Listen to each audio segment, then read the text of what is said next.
Hello, hello, hello, and welcome back to the Diverse Thinking, Different Learning podcast. Thank you so much for joining me today. Today, we are diving into a topic that many parents encounter but may not fully understand: behavioral aides or shadows in schools. These one-to-one support professionals can be pivotal for children who need extra help navigating the classroom environment. But who truly needs this type of support?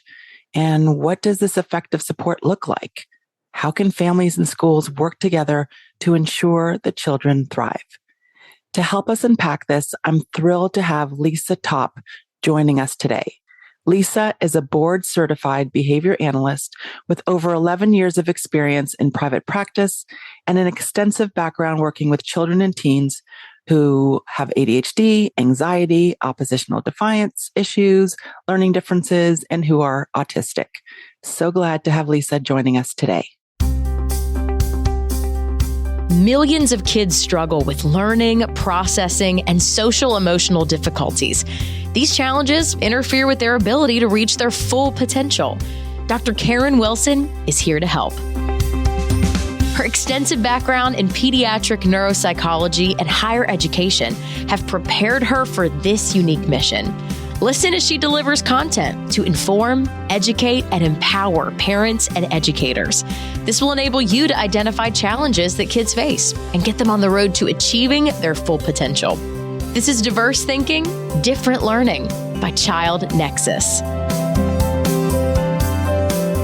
Hi, Lisa. Welcome to the podcast. Hi, thank you for having me. I am so glad that you're joining me today. We're talking about, a topic that you know a lot about, I know less about, and it's something that comes up many times with parents, with educators, when kids are having struggles in the classroom setting, they're having difficulty kind of accessing the curriculum, and they have questions about a behavioral aid or a shadow. And I wanted to interview you about this topic because I know that this is your area of expertise. You do a lot of work in this area, and maybe we can even start by explaining what a behavioral aid or a shadow is and what their role typically entails in a school setting. And then we can branch off from there. Sure. So typically, a behavioral aid or shadow is there to support the child in doing whatever the class is doing. So our goal is to have the child participate in all the activities, the academics, the social transitions, all the things, and we're there to make sure that's happening. So usually when we're called in, it's because those things are not happening. So there could be big behaviors happening. There could be social conflicts. They may not be able to access the curriculum. Transitions are often difficult. So often when teachers are spending, a very high proportion of their time, like some teachers end up spending 70, 80, 90% of their time with one student. And that becomes really difficult for them to manage a classroom when they have 20 other kids. So that's when we get called in to put a plan in place to work on, whatever areas need support within that child in the school setting. Okay. And you've kind of already addressed this in terms of the types of challenges that would indicate that a child might benefit from a one-to-one behavioral support at school. Are there typical diagnoses or specific challenges that you typically see where a behavioral aid or a shadow is needed? Yeah, I definitely see common diagnoses. ADHD is really common. Now, it doesn't mean if you have ADHD, you need an aid, of course, but I do see a lot of kids with ADHD.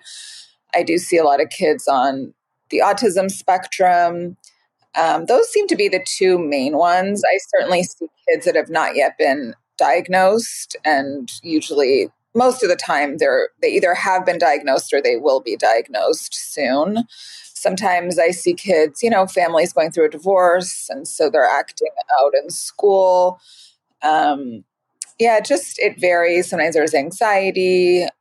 Sometimes I see gifted kids that, they're twice exceptional, so they might be gifted and then also have other underlying issues, whether it's anxiety or some social deficits. And so we really the diagnosis is super useful, but it's also like, how are they presenting? So the diagnosis definitely gives us a lot of information, but it's also what's happening, regardless of the diagnosis. Like usually the protocols, they don't necessarily change. So, I see a lot of, kids with big behaviors. And so how are we going to address that, and why are the behaviors happening in school? Do they have language to get their needs met? Can they tolerate hard things or challenging things? And how do we teach them those skills so that they can, ultimately be independent in school? Yes. And I think there's probably some reservation from parents because they wonder about what this relationship would look like in the classroom. Is their child going to be stigmatized? Is it going to negatively impact their experience at school? What about the positive impact of having that kind of behavioral support in the classroom? What does that look like? Well, it's interesting when you talk about the stigma because this does come up sometimes, but usually the child is already in a situation where there's rejection from peers and they're already being stigmatized in the classroom. So you bring in the shadow, and now that child's behaviors are likely to come down and they'll start having better peer relationships. And so that choice of big behaviors and a lot of conflict and no support versus having the support, it feels less stigmatizing to then have somebody in there. But I do understand that from the bigger picture. Yes, we have somebody there. It also depends on the grades. Kindergarten, first grade, second grade, kids are pretty forgiving. They don't really, I don't know that they really think much of it. Certainly when you get into the older grades, and we have provided shadows for kids, in third grade, fourth grade, sixth grade. I have a high schooler now that we provide support for. So certainly it's a little trickier in the older grades, and, kids have more questions, and it can look different. But ultimately, we're there to support the child. And if they're having a lot of struggles, sometimes it can lead to school refusal. Depending on what's happening, it's just can be such a necessary piece for a child. Absolutely. And I'm thinking about parents who are kind of navigating this decision and, maybe they have been told by the school that their child needs a shadow. Are there questions that they should be asking to determine kind of what if the recommendation, first of all, is justified and what that will look like for their child in the classroom? Yeah, I think the big questions are also differentiating if a child's in public school or private school. So it looks very different. When you're in private school, the schools partner, the ones that I've been working with, certainly partner really beautifully with the family, with myself, with other providers. And we can make a plan together and figure out what's going to work best for this child. When you're in public school, you have to call an IEP, and it's a big process. And then when you do qualify, usually the schools will want to provide a school district shadow. So the school district shadows are brought in by the school, and I'm not exactly clear on how much supervision oversight they have. So typically, I would recommend that they use an agency that is contracted with their district. So then you're bringing in an ABA agency, applied behavior analysis, and you have a BCBA that's supervising your program. And then you're having a lot of oversight. The shadow's very trained, and you have access to your BCBA. So those are the two differences right now, and it can be very hard to get those services. So parents have to fight a lot because it's an expensive service and just hard to get it. So, and I only have a contract with one district at this point, so I'm mostly in private schools. So I'm trying to get contracts with other districts so I can provide support to kids in public school as well. Right. And when parents are going through, for example, let's say the IEP process, we've talked about the IEP process on the podcast before. And it sounds like that's something that if a parent knows that is what their child needs, maybe they've had an outside assessment or an IEE, and it indicates that this is needed for their child to be able to access the curriculum. Parents need to advocate for that for their child. And it sounds like the behavioral program or the type of behavioral support that is provided is going to be very important depending on the types of challenges a child is demonstrating and how much it's interfering with their ability to access the curriculum and connect in the classroom setting. Yeah, sometimes parents will run into issues when kids are at grade level or they're average enough. And so the schools then don't necessarily approve the shadow because, from the school's perspective, if you're at grade level or pretty close to grade level, then they sometimes don't feel that a shadow is indicated, even if there are big behaviors happening and social issues and all sorts of other things happening. So that can be an additional piece that is difficult to navigate within the public schools. When the grades are being impacted, it can be a little bit easier. So I've seen a variety of situations where it can be a bit of a tough battle. Right. And it sounds like navigating, getting a shadow, getting approval for a shadow looks very different in the independent school system versus the public school system. Yes. And there are some independent schools that won't allow shadows. So for some schools, some of those kids, they'll be transitioned to another school because they won't allow it. So some schools are really open to it, some are not. And that's important for parents to consider as well, because obviously, if you want your child to remain in a particular academic environment, you want to make sure that they're getting the support that they need to thrive there. Exactly. And for some, the private school tuition along with a shadow is extremely costly. So for some, if you do have an autism diagnosis, you will get insurance reimbursement, out of network reimbursement.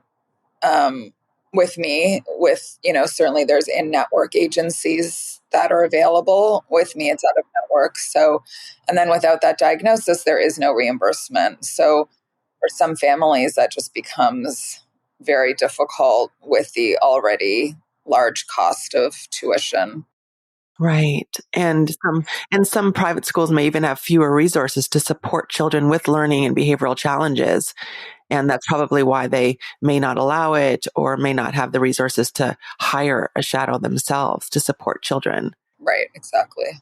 Now, when I think about what an effective kind of shadowing program would look like, parents have questions about this. Where's the shadow in the classroom? Do other students know that the shadow is for this particular child? Can you talk a little bit about what that can look like when a child has an aide or a shadow in the classroom? Usually the kids do figure that out pretty quickly.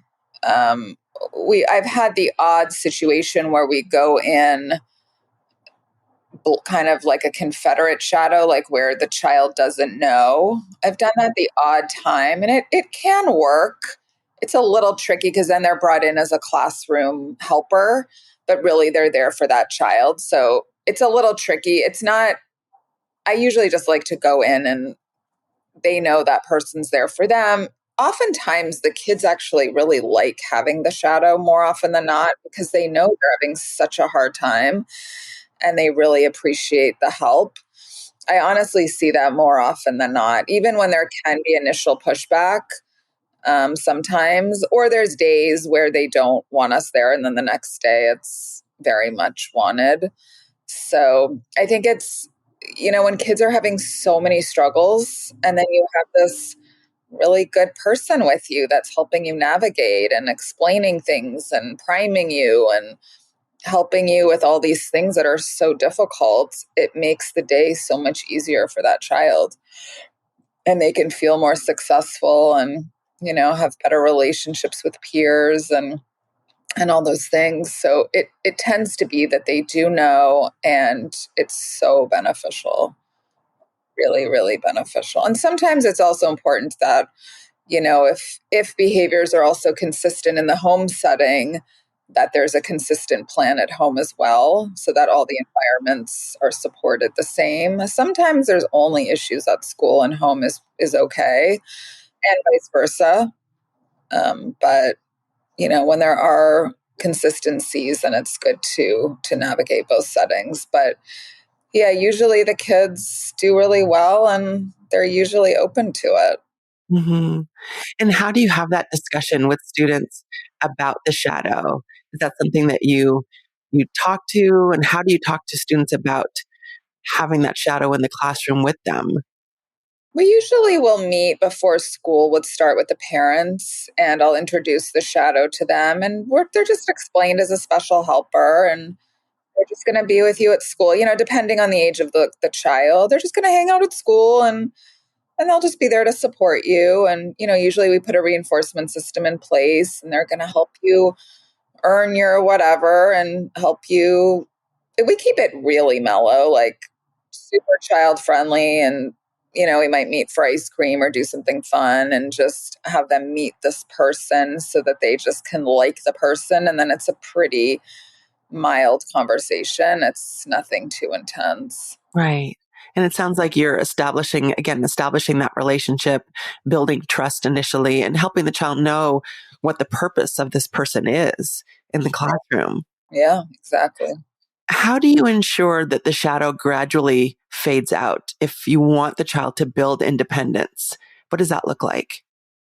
So, I create goals and we have a behavior plan, and then we're taking data.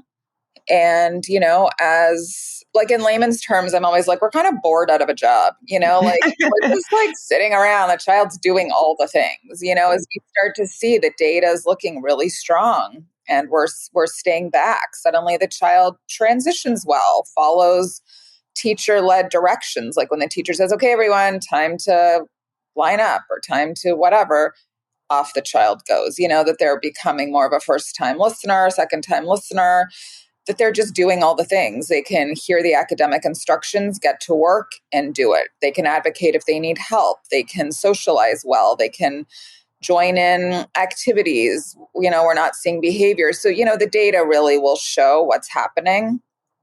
And we'll start to see that, we're able to step back a lot and the child is still really successful. So that's when we look to see if, fading part of the day or, how we're going to slowly fade. Right. And it seems that during that monitoring process and collecting that data, you're very careful to make sure that there's not an over reliance on the shadow because that can interfere with them becoming independent, wouldn't it? It can. Yeah. And it also depends on the level of impact. Some of the kids we see are very, very impacted, and chances are they will need a shadow for many, many years just from the level of impact. Um, but you never know. There's one I see. He's done amazing. When we started with him, he was probably engaging somewhere around 30 to 40 acts of aggression per hour. And now it's, 0 to maybe 5 or 6 per day. But behaviors can shift and change, so like you meet some goals and then you need new ones because then something else has popped up. And then there's some kids that it's like 6 months and then we're able to fade, or it's one school year, or it's not typically a quick fix though. Like it's not typically like, we're in there for 6 weeks and then we're done.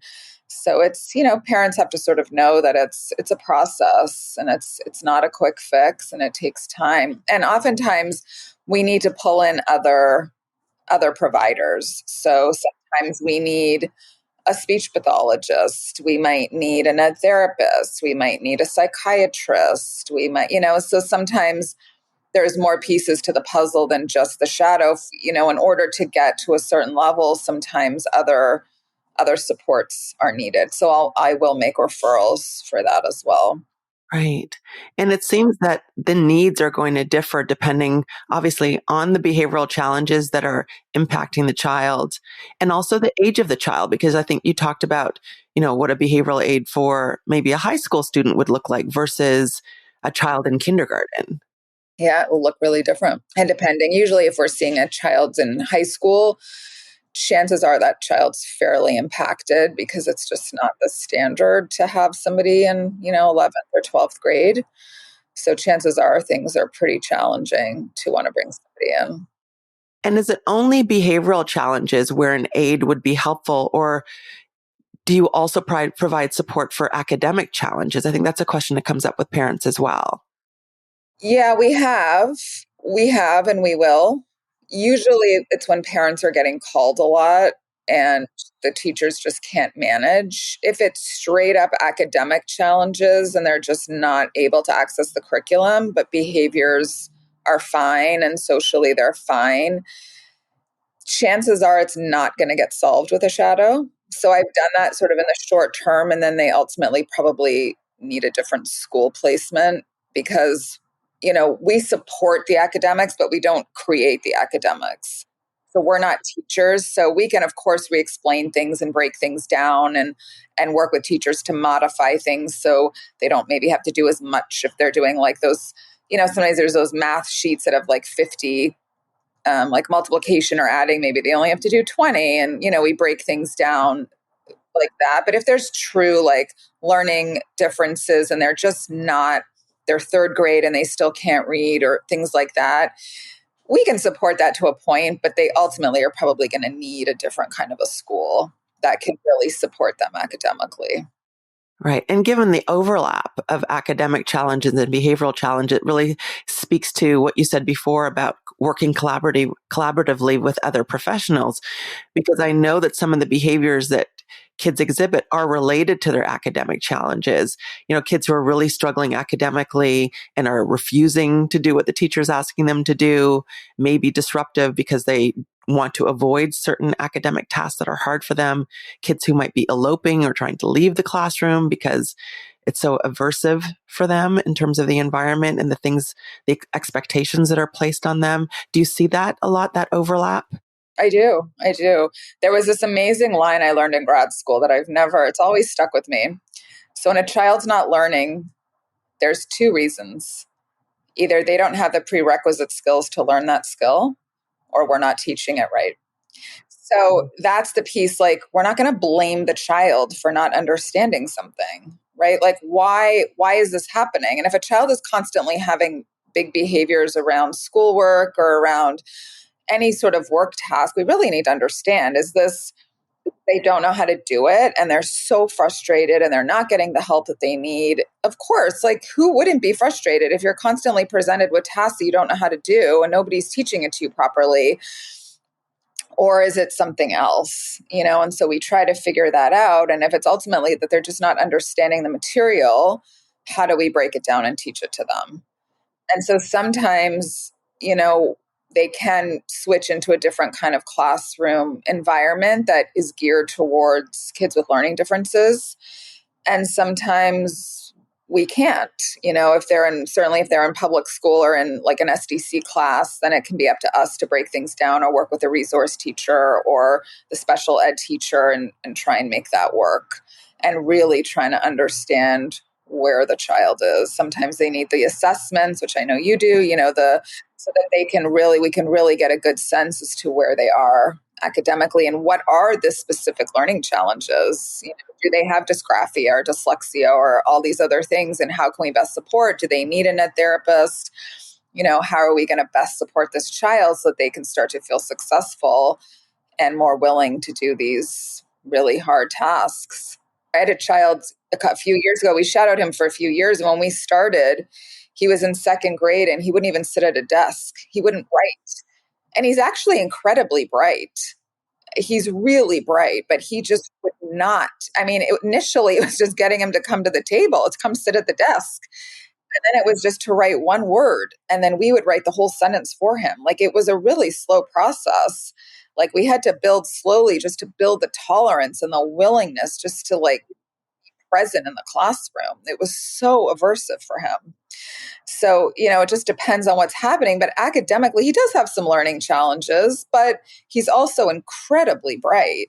Part of his issues were also his rigidity.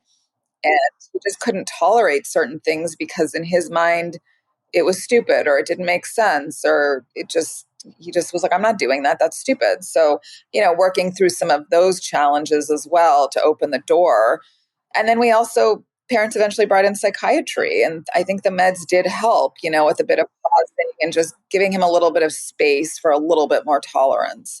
So it just depends on, on the child. Every child's so different.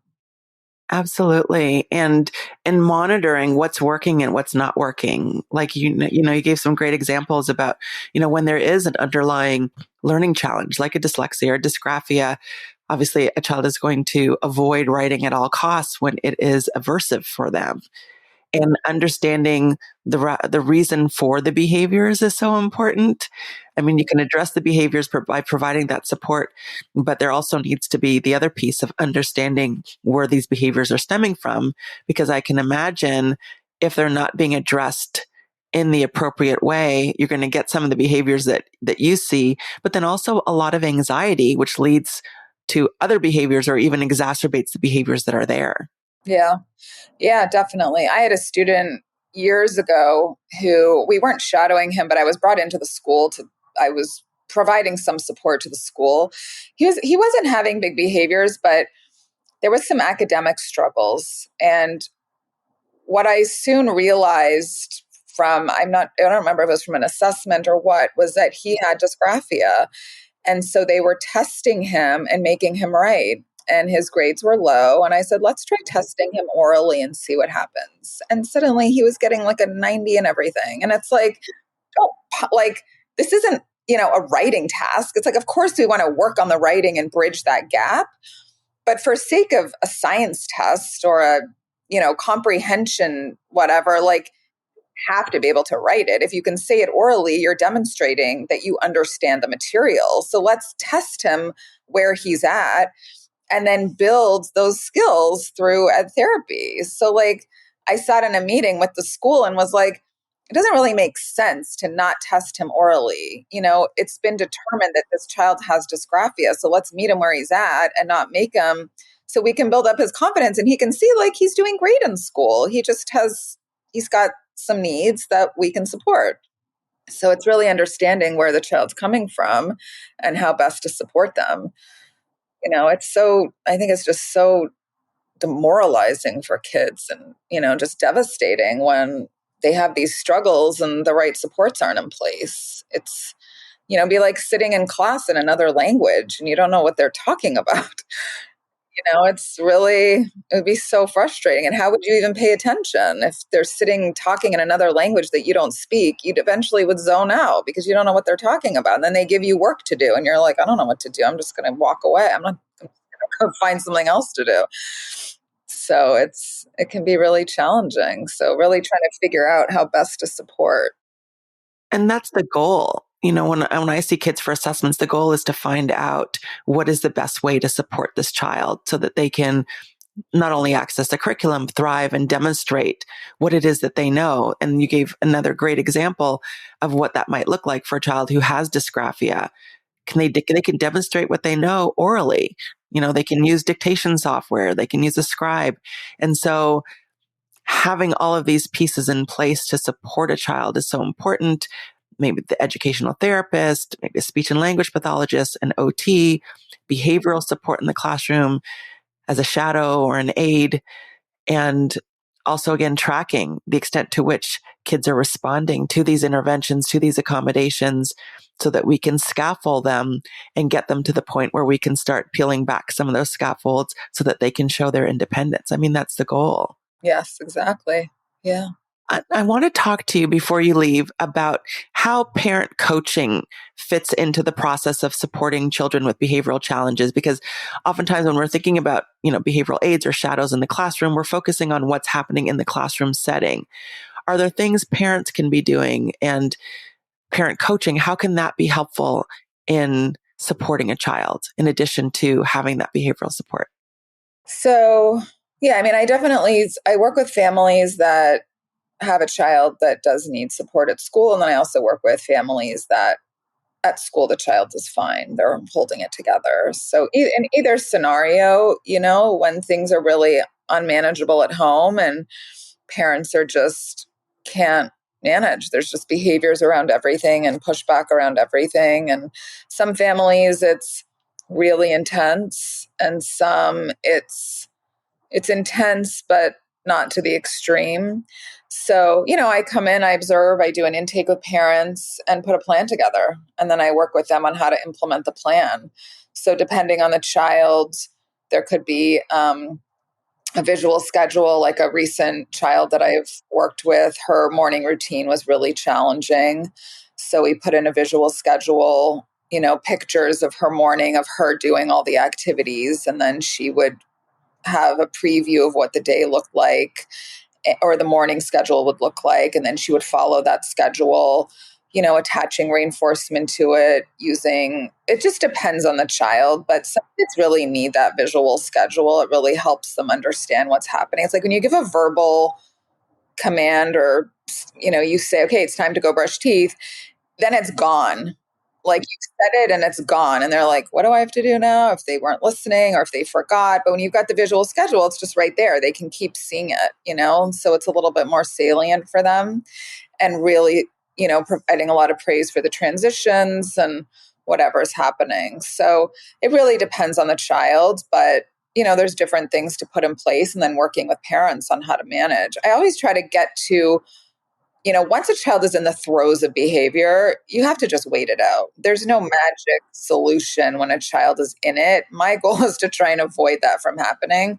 So how can we proactively shift the environments that those big behaviors aren't happening? What are the precursor behaviors? What is the child starting to do that's probably going to lead to that? So once they're in that, they're slowly leading up to that, what can we do to avoid those big behaviors from happening? So it really just depends on the situation. It really depends on the intensity and getting to know the child and knowing how far you can go before you need to just back off. And sometimes it's not worth, like kids that are super intense, even like one at school. I mean, I know this is school, not home, but she was trying to follow through with something and he hasn't had big behaviors in a long time. And she got really whacked. And I'm like, just back off. It's like, it's not worth it. Then you call me and we'll figure out the plan moving forward. But I don't want my people to get super injured over, you have to finish your math worksheet. It's not worth it. Like, that's why we need to practice them using the functional communication and I need a break or this is too hard or, okay, great. Thanks for telling me. It's like, let's go take a break. Like, I'd rather do that than have these big behaviors. And so with parents in the home, it's the same idea. Like, what's happening? Are things too abrupt? Is it too controlled? Is it sometimes you come home and it's almost like comical, like there's multiple kids in the family and the kids doing homework at the kitchen and mom's on the phone and the kids are yelling and fighting and he's trying to do homework and he won't do it. And it's like, well, got to set the stage for success. Nobody could focus here. Did he have a snack? Did he play before homework? What's the day like? And how do we set the structure so that it makes sense for this child? And it's not just he won't do his homework. It's, well, there's a bigger picture than that. So really trying to understand all the areas that are so difficult and how can we tweak things so that it becomes more manageable for the child. And I often see that when parents get that support through coaching, it also impacts the child in the academic setting because the stress is reduced. The child has learned how to overcome some of these behavioral challenges in the home setting. There's more connection at home, which helps them to feel more motivated and secure and safe. And so getting support at home and school can have a double impact. Definitely. Any advice you'd give to parents who are just beginning the process of exploring one-on-one behavioral support and aid a shadow for their child in a school setting? Yeah, I mean, I think ultimately you want to work with an agency that has a BCBA that's going to oversee it. And if there are, similar behaviors at home, that you use that same person for home and school so that you have a consistent program and plan in place for both settings. And to just not give up, to push, especially in the public schools, you've got to fight. Sometimes attorneys are needed or advocates. It's not a cheap process, but it's worth it when you can do it, In the private schools, it's a little bit easier unless the family's at a school that won't allow it. But if you're at a school that does allow it, it tends to be a little bit of a simpler process. But I think it's just really, really trying to understand where your child is at and how to bring the right resources together. And it can be a bit of like filling, the pieces of a pizza. There's all different pieces needed to support your child. And while at school, it can be heavy on the shadow and the behavioral support, there often are, though, other components that are needed, for the success. So really just trying to understand where your child is at and how to really advocate and push, because sometimes it's I think because a lot of kids are going to be okay without it. So teachers, oh, well, let's wait, it'll be okay. And for some kids it is, but then for some it's not. And then we wait too long and then there's missed windows. And so I think sometimes parents know in their gut what's needed, and just to really talk to people and follow the professionals' advice, teachers and other professionals. Chances are, if they're looking for a shadow, there's probably been some other supports in place. So to really ask the other professionals, for their advice, if they need an assessment, and really trying to get a good, clear picture as to what's happening at school. I think if parents are being called a lot over behaviors, or kids are being sent home, or there's constant conflicts, it's a pretty good indicator that something's missing at school and that they're not achieving and getting all the supports that they need. Completely agree. I mean, you have answered so many questions that so many parents have. So I cannot thank you enough for joining me today for this conversation. If listeners want to connect with you to learn more about this topic, the services you provide, what is the best way for them to connect with you, Lisa? They can go on my website, lisatopp.com. I think my phone number is on there. They can also just email me or call me. You have my info, right? Yes, I will put all of that info in the show notes so that people can reach out to you directly. So thank you again. Thank you so much for having me. It was such an honor to be on your podcast, Karen. It was a pleasure having this conversation. Thank you. Thank you so much.